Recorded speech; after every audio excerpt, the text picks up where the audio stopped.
দে, 21 জেলায় খবর দে, বৈষম্যের খবর দে, নির্মুখদের বাংলায় বৈষম্যের ঠাঁই নাই। জীবন মরণের লড়াই বলতে পারেন। এখন আমাদের দেয়ালে পিঠ থেকে গেছে, আমাদের সামাজিক অবক্ষয় হয়েছে, মানসিক অবক্ষয়, আমাদের আর্থিক অবক্ষয়, আমরা সমাজের কাছে হেয় প্রতিপন্ন হচ্ছে। তো আমরা দাবি আদায় রাখ পর্যন্ত এই রাজপথ ছাড়বো না। আমরা হচ্ছে কি 6531টি পরিবার আজকে 17তম দিন রাস্তায় বসে আছি। আমাদের যে অভিযোগটা ছিল সেটা হচ্ছে গিয়ে গত অক্টোবরের 31 তারিখে আমাদের রেজাল্ট পাবলিশ করে, ঠিক আছে। তার রেজাল্ট পাবলিশ করার পরবর্তীতে আমাদের হচ্ছে 19 বিধিমালা অনুযায়ী, আইন অনুযায়ী এবং 3টা মন্ত্রণালয়ের সম্মতিক্রমে হচ্ছে গিয়ে আমাদের রেজাল্টটা পাবলিশ করা হয় এবং আমাদের যত সার্টিফিকেট, ডকুমেন্টস, তারপর হচ্ছে ডোপ টেস্ট এবং সিভিল সার্জনের মানে কি যাবতীয় প্রসেসিং সব কিছু চলে আসছে এবং আমাদের বেশ কিছু এলাকায়, প্রায় ম্যাক্সিমাম এলাকায় হচ্ছে আমরা নিয়োগপত্র পেয়ে ফেলছি। নিয়োগপত্র পাওয়ার পরে পরবর্তীতে আমরা হঠাৎ করে জানতে পারি যে আমাদের নিয়োগটা হচ্ছে গিয়ে 6 মাসের জন্য স্থগিত করা হয়। তো এই বিষয়টা হচ্ছে কি এতদিন আইনিভাবে লড়ার একটা প্রসেসিং চলতেছিল, তার মাঝেও আমরা বিভিন্নভাবে উপর মহলের সাথে যোগাযোগ করেছিলাম। তো গত জানুয়ারির 14 তারিখ হচ্ছে গিয়ে আমাদেরকে বলছিল যে বিধান রঞ্জন স্যার উনি আমাদেরকে আশ্বস্ত করছিলেন যে 6531 জনকে কাউকে আসলে বাদ দেওয়া হবে না। আমরা তো আসলে ওনার কথা বিশ্বাস করে বাসায় চলে গেছিলাম, কিন্তু দেখা গেল যে ফেব্রুয়ারি 6 তারিখে যে ইটা হলো সেটার পরে আমাদেরকে সবাইকে আসলে বাদ দিয়ে দিল। এখন কোন ক্ষমতার বলে, কোন আইনের বলে, যেখানে 3টা মন্ত্রণালয় এবং বিধান রঞ্জন স্যার এখনো বলতেছেন যে এটা আইন মেনেই হয়েছে, সকল প্রসিডিওর মেনেই হয়েছে, তাহলে আমাদের প্রশ্ন, তাহলে আইন আদালত আসলে কোন আইন দেখলো, কোন আইনের বলে আসলে আমাদেরকে বাদ দিল? আমরা আসলে এটাও জানতে চাই যে একটা আইন কিভাবে আদালত পর্যন্ত গিয়ে সেটা সম্পূর্ণ মানে বিপরীতমুখী হয়ে দাঁড়িয়ে আছে। আমাদেরকে কোন ক্ষমতা বলে 6531 জনকে, আমাদের অপরাধটা কি এটাও তো আমাদের জানার অধিকার আছে। আমরা এই দেশের নাগরিক, আমাদেরকে নিয়োগ আপনি মন চাইলে আপনি নিয়োগ দিয়ে দিলেন, আবার মন চাচ্ছে আপনি বাদ দিয়ে দিচ্ছেন। এটা কি একটা পুতুল খেলা? আমরা কি পুতুল খেলার মতো রাস্তায় গড়াগড়ি? কিন্তু দেখেন আমরা রাস্তায় গড়াগড়ি খাচ্ছি। আজকে 17তম দিন আমাদের, আমরা এতগুলা মেয়ে, তারপর এতগুলা ভাইয়া বিভিন্ন এলাকা থেকে আসতেছি। তো আমাদের মানে কি অবস্থা খুবই শোচনীয়। আমাদের হচ্ছে কি দাবি একটাই, 6531 জন, যেহেতু সকল কিছু আইন মেনেই হয়েছে, প্রসিডিওর মেনেই হয়েছে, তাহলে আমাদের তো বাদ দেওয়ার কোনো সুযোগ নাই। আমি মানে কি যারা এটার দায়িত্বে আছেন তাদেরকে বলবো যে আমাদের বিষয়টা দ্রুত সমাধান করে দেন এবং আমাদেরকে বাসায় ফিরে যাওয়ার একটা মানে কি সুযোগ করে দেন। আমি ওনাদের কাছে বিনীতভাবে এই অনুরোধটা জানাচ্ছি। প্রথমে বলতে চাই যে পুলিশ আমাদের উপরে লাঠিচার্জ করছে। অনেকে দেখা যায় হিন্দু যারা আছে তাদের, একটা হিন্দু মেয়ে দেখলাম শাখা ভেঙে ফেলাইছে, একটা মহিলা দেখলাম চুল দিয়ে টানতেছে। তো তারপর দেখলাম যে জল কামান তো মারছে। আরও আপনারা ডেলি স্টার যে পত্রিকা, সেখানে আপনারা দেখতে পাচ্ছেন যে এক মেয়ে এইভাবে তার মানে ছেলেকে রক্ষা করছে বা মানে যাই হোক সন্তানকে রক্ষা করছে। তো এটা প্রতিদিনের নিত্যনৈতিক ঘটনা। আমাদের দাবি ছিল সেই 23 সালের সার্কুলার। এখন বর্তমানে কথা হচ্ছে যে আমাদের 2 তারিখে কি হবে। হ্যাঁ, 2 তারিখে আমাদের যে জিনিসটা হতে পারে আমরা সবাই ভেবে নিচ্ছি পজিটিভ, কারণ রাষ্ট্র আমাদের সাথে অবিচার করবে না। আমি রাষ্ট্রকে আবারও বলতেছি যে ওনারা আমাদের সাথে অবিচার করবে না, পজিটিভ ভেবে নিছি। এখন তারপরও যদি কোনো খারাপ কিছু ঘটে তাহলে কিছু মেয়েরা তারা আত্মহত্যার হুমকি দিয়ে দিচ্ছে অলরেডি প্রেস ব্রিফিংয়ের মাধ্যম দিয়ে। সেখানে আমার কিছু বলার নাই। এমন কিছু ভয়ানক কিছু ঘটতে পারে যা রাষ্ট্র কখনো চিন্তাই করে নাই। সেটা 2 তারিখের পরের ঘটনা।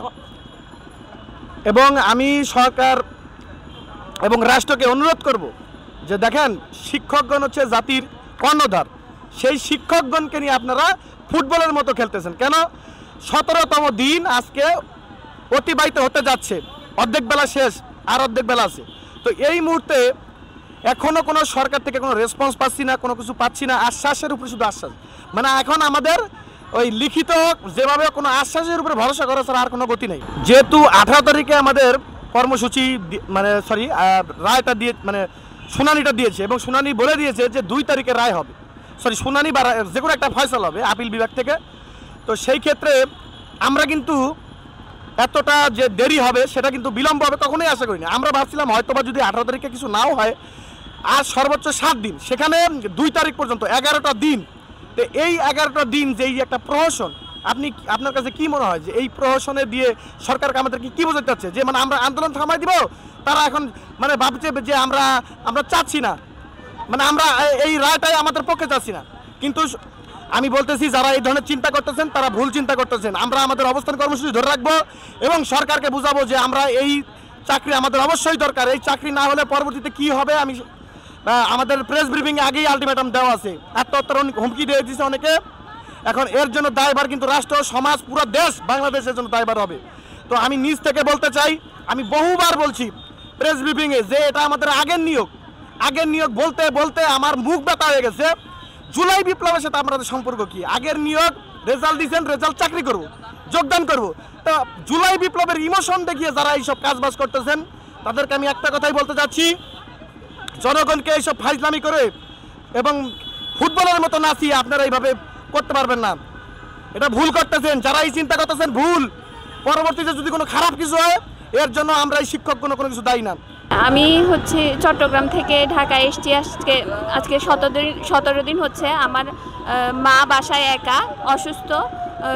আমি এখানে থাকা খাওয়া বিভিন্ন সমস্যা ফেস করে আজকে 17 দিন এই রাজপথে পড়ে আছি। অথচ আমাদের রাষ্ট্র আমাদের দিকে তাকাচ্ছে না। মানে আমরা রাস্তায় কুকুর বিড়ালের মতো শুয়ে পড়ে আছি, কিন্তু কেউ আমাদের দিকে তাকাচ্ছে না। 17তম বিসিএসে আমাদের যে গত নিয়োগটা হইলো, মানে আর আমাদের যে প্রাইমারি যে নিয়োগটা দিল সেটা কিন্তু কোটায় দেয় না, এটা কিন্তু বিধিমালা। 84% কোটায় যেটা হয়েছে এটা কিন্তু আমাদের ছিল স্পষ্টভাবে বিধিমালা। যারা বোঝে পড়ে তারা দেখলেই বুঝতে পারবে যে এটা আমাদের নিয়োগটা হয়েছে আপনার বিধিমালা অনুযায়ী। তারপরে আরও কথা হচ্ছে রেলওয়ে, আমাদের যে রেলওয়ের যে নিয়োগগুলো হইলো বা ডাক বিভাগের যে নিয়োগগুলো হয়েছে বা বিগত যে নিয়োগগুলো ছিল জুলাই বিপ্লবের আগে, আমাদের ওইখানে লেখা আছে যে পুরাতন যত নিয়োগ সব পুরান নিয়মে হবে এবং নতুন যে প্রজ্ঞাপন সেটা আমাদের নতুন সার্কুলার ক্ষেত্রে প্রযোজ্য হবে। ইভেন আমাদের যে প্যানেলের নিয়োগগুলো হইলো আমাদের পরে 20 তারিখের যেটা হইলো তারাও কোটায় নিয়োগ পাইলো, মানে বিধিমালা অনুযায়ী পাইলো। তাহলে আমাদের ক্ষেত্রে সমস্যাটা কোথায়? আর আমরা তো মানে সরকারের কাছে সুপারিশপ্রাপ্ত হইতে চাই নাই। আমরা যখন রেজাল্ট দিবে আমরা তখনও জানতাম না যে আমাদের কোটায় হচ্ছে নাকি মেধায় হচ্ছে। 3টা মন্ত্রণালয়ের মানে স্যারদের যে জনপ্রশাসন, আইন মন্ত্রণালয় এবং শিক্ষা মন্ত্রণালয় সবার সব সম্মতি নিয়ে এবং তাদের স্বাক্ষর নিয়ে আমাদের রেজাল্টটা দেওয়া যেহেতু হয়েছে, তাহলে আমাদের সাথে এই প্রহসন কেন? আমরা কেন এই বৈষম্যের শিকার হব? আর এক নিয়োগে 2টা নিতে হবে কেন? বড় কথা যেটা আমাদের রায় বিপক্ষে যদি যায় আমরা রাজপথ ছাড়বো না। আমাদের দাবি আদায় রাখ পর্যন্ত আমরা রাজপথ ছাড়ছি না। আমরা অবশ্যই আমাদের দাবি আদায় করেই রাজপথ ছাড়বো।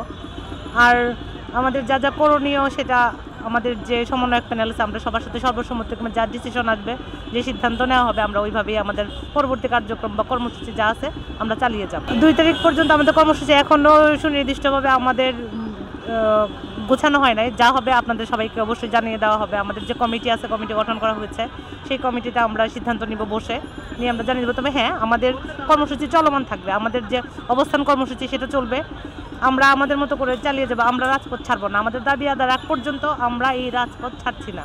এটা হচ্ছে আমাদের একটা জীবন মরণের লড়াই বলতে পারেন। এখন আমাদের দেয়ালে পিঠ থেকে গেছে, আমাদের সামাজিক অবক্ষয় হয়েছে, মানসিক অবক্ষয়, আমাদের আর্থিক অবক্ষয়, আমরা সমাজের কাছে হেয় প্রতিপন্ন হচ্ছি। ঠিক আছে, তো আমরা দাবি আদায় রাখ পর্যন্ত এই রাজপথ ছাড়বো না। আমরা এখানেই অবস্থান করব।